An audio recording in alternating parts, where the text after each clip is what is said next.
What's happening? Of course, you know it's your boy B-Hot Radio shouting. Hey, man, I got my Florida fam off in this thing. Nino Brown, 305. What's good with it, boss? Yes, sir. Had to come see a real one, man, while I'm out here, man. It's a blessing. Same thing here, Nino, man. Appreciate you pulling up on a player. I had to. Now, Nino, for those that don't know, man, first of all, you done got busy with the music.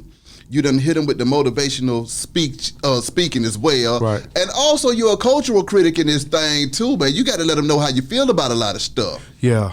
Take me from the top though, Nino.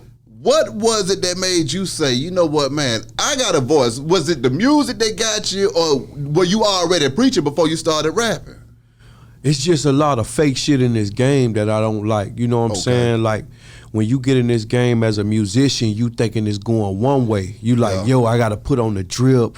I got to do this. I got to sign to this one. Yeah. But really, man, when you get out here and get next to these guys, they don't be really what they say they is. And not just that, the things you think you got to do really is a trap for you do to trick you off the streets and just to make you spend money. So it's like, man, when I started seeing that, man, the God in me told me to speak like God and talk with the voice of God and go hard. And I just had to separate myself from people in that industry because, you know, you either gonna serve God or money, and I can't serve money because I serve God and he own the money, and God we trust. Yeah. So that's what it was all about with me, just preaching the real. You get what I'm saying? Trying to wake people up, stay woke. Being in that music industry though, man, and seeing all of that craziness going on, man, from the inside out, how long did it take you to get fed up? Because see, you know, some folks, they'll go 20 years before they get fed up. Some folks will go 2 weeks and get fed up. What was your time limit when you said, okay, enough is enough? And what was the tipping point for you? It was like in my second year of being up under DJ Khaled.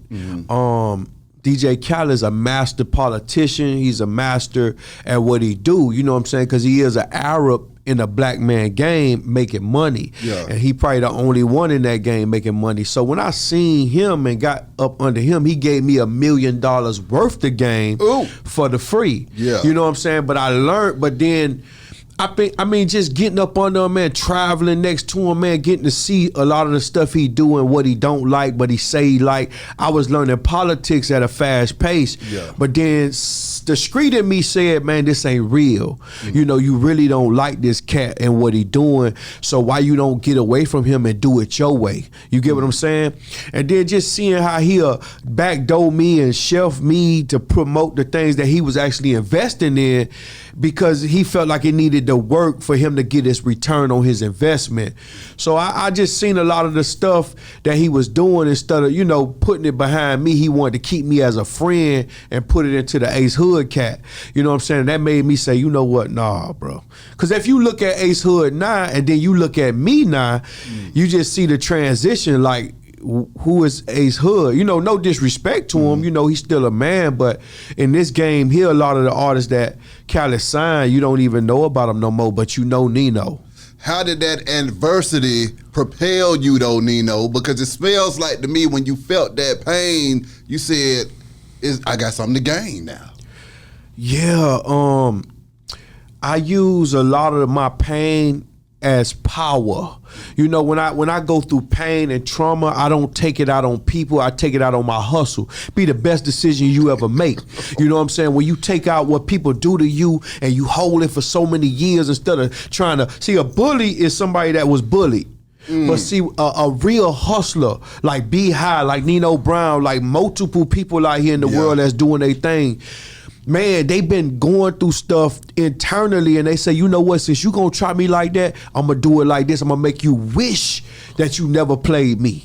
What was that point also with your voice though, Nino, where you realized that, okay, these folks is hearing me and they feeling me, and you stepped from behind Khaled's shadow and, you know, started to build your own brand?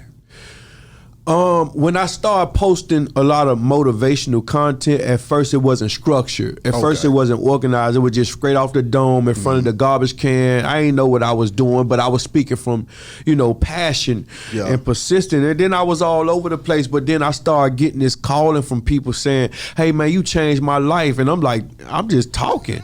You know what I'm saying? I can't help how I talk. But at that point, I realized, you know what? God, this your calling, bro. You know, many called, few chosen, Yeah. but you've been chosen to do this.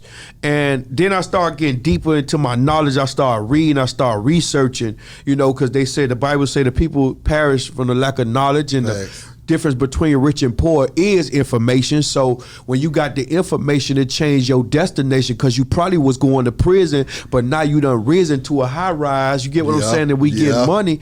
So it's like, just researching, just going in them streets, seeing that, man, we've been wearing our pants down the whole time, but that's what them boys do. You know what I'm saying? In prison, man, we've been spending money, blowing money, man, but that's a trap, because at the end of your career, you ain't got nothing to show for it. Man, just seeing people going in restaurants that don't want them there, going into the Gucci store, putting on jackets that they can't fit, trying to squeeze into that little ass shit. You know what I'm saying? So I'm just seeing this stuff, and I'm like, man, you know what? Nah.